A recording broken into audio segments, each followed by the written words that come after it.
नमस्कार दोस्तों। तो ये वीडियो सिर्फ उनके लिए है जिन लोगों ने धुरंधर 2 देख ली है, क्योंकि आदित्य धार की बनाई हुई ये प्रोपेगेंडा फिल्म हर किसी के लिए नहीं है। इस वीडियो में ढेर सारे स्पॉयलर्स होंगे और हम बात करेंगे उन सारे कैरेक्टर्स के बारे में जो नेक्स्ट पार्ट की पॉसिबिलिटीज की ओर इशारा करती हो। सवाल ये है कि आदित्य धार क्या धुरंधर 3 बनाएंगे और धुरंधर 2 के आखिरी सीन का क्या मतलब था, हमजा अपनी फैमिली से मिलता है या नहीं। सभी के बारे में एक एक करके बात कर लेते हैं। तो सबसे पहले जाते हैं अपने एसपी चौधरी असलम। उनकी मौत उनके लिए एकदम से धप्पा था। वो किसी और के लिए गुलदस्ता भिजवा रहे थे, खुद ही टपक गए। फिर आते हैं मेजर इकबाल। तो मेरे लिए सबसे ज्यादा सेटिस्फाइंग मोमेंट था हमजा और मेजर इकबाल का फाइट सीन। जब धुरंधर का ट्रेलर आया था दोस्तों, तो सबसे आखिरी सीन था रणवीर सिंह का चेन को इस तरीके से फेंकने वाला। अगर आप ध्यान दें दोस्तों, तो रणवीर सिंह के फेस पर उस समय ज्यादा ब्लड था, तो हमें लगा था कि ये फिल्म एक्शन पैक्ड वाली होने वाली है, तो इस वजह से ब्लड बाथ होने वाला है। असल में मेजर इकबाल ने हमजा के फेस को चैन से पकड़ के रगड़ दिया था, जिसकी वजह से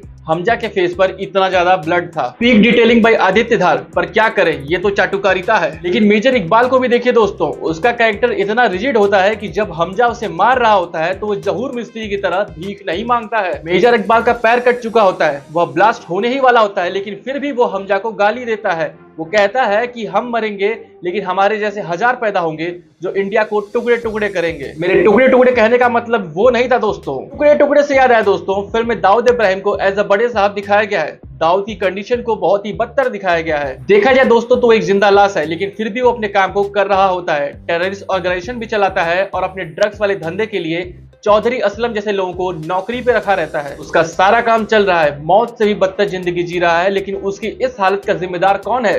जमील जमाली साहब। भारत की ओर से भेजा हुआ सबसे पुराना और सबसे खतरनाक स्पाई था जमील जमाली। पूरी फिल्म भर जमील जमाली का कैरेक्टर बहुत ही ह्यूमरस और बहुत ही इंपैक्टफुल होता है। धुरंधर 1 में देखें तो रहमान के बेटे की मौत के बाद जब वो हॉस्पिटल में विजिट करने आता है, तब वो बैकग्राउंड में जाते वक्त ही बोलता है कि बाबू डकैत तेरी नूनू में पानी भर जाए। इस ह्यूमरस जोक से वो अपना कैरेक्टर बिछा के रख देता है फिल्म भर। और ठीक वैसे ही धुरंधर 2 में भी वो जरवारी साहब के घर पहुंचते ही उनकी बटक्स की तारीफ करता है, लेकिन जब इस बंदे की रियल आइडेंटिटी हमारे सामने रिवील होती है तो हम एकदम सरप्राइज हो जाते हैं। लेकिन आप ध्यान दें दोस्तों, तो पूरी फिल्म में पाकिस्तान का एक भी इंसान नहीं था जिसे मालूम हो कि जमील जमाली एक इंडियन स्पाई है, सिवाय उनके ड्राइवर के। मैं बात कर ले आर माधवन की, तो उनका कैरेक्टर अजीत डोभाल सर से इंस्पायर्ड था और उन्होंने इस रोल को बहुत ही उम्दा तरीके से प्ले किया है। जब धुरंधर 2 में उनकी एंट्री होती है, उनका स्क्रीन प्रेजेंस वाकई कमाल का था। जब वो अपनी एंट्री में जसकीरत को इंडियन स्पाई बनने के लिए कन्विंस करते हैं, तब एक पीक डायलॉग राइटिंग देखने को मिलता है। अजय सनियाल का स्क्रीन प्रेजेंस तो बढ़िया था ही,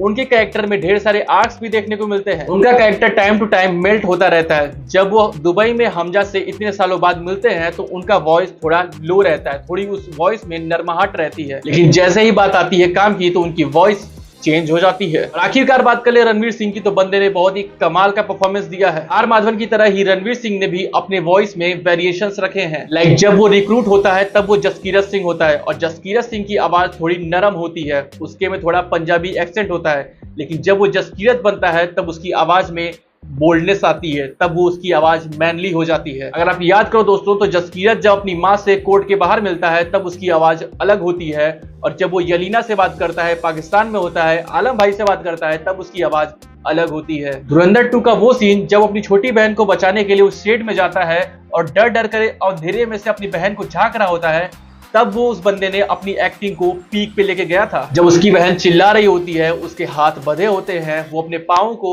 जमीन पर रगड़ रही होती है, वो सीन बहुत ही इंपैक्टफुल था और वो इकलौता सीन काफी था जसकीरत को इतना वायलेंट होने के रीजन के लिए। अब बात कर ले धुरंधर 2 के उस आखिरी सीन की, जब जसकीरत पानीपत आता है। वो रोड से अपने घर के उस आधे रास्ते पे जाकर रुक जाता है, वह इंतजार करता है, वो अपनी माँ और बहन को देखता रह जाता है। और अगर आपने ध्यान दिया हो दोस्तों, तो जसकीरत जब पाकिस्तान में स्पाई बनने के लिए जा रहा था, तब वो अफगानिस्तान के उस होटल में अपनी इस पंजाब वाली फैमिली की फोटो को जला देता है।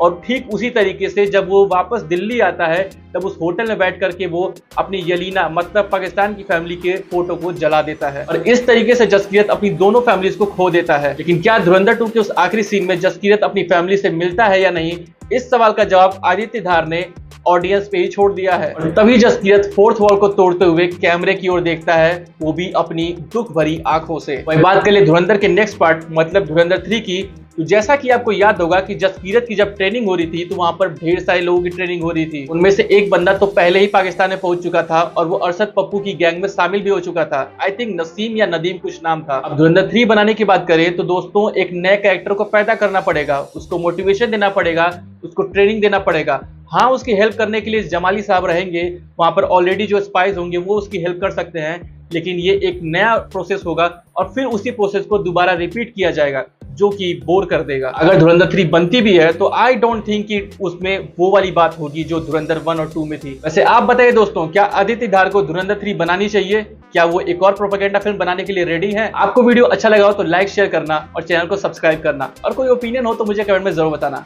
सी यू नेक्स्ट वीडियो।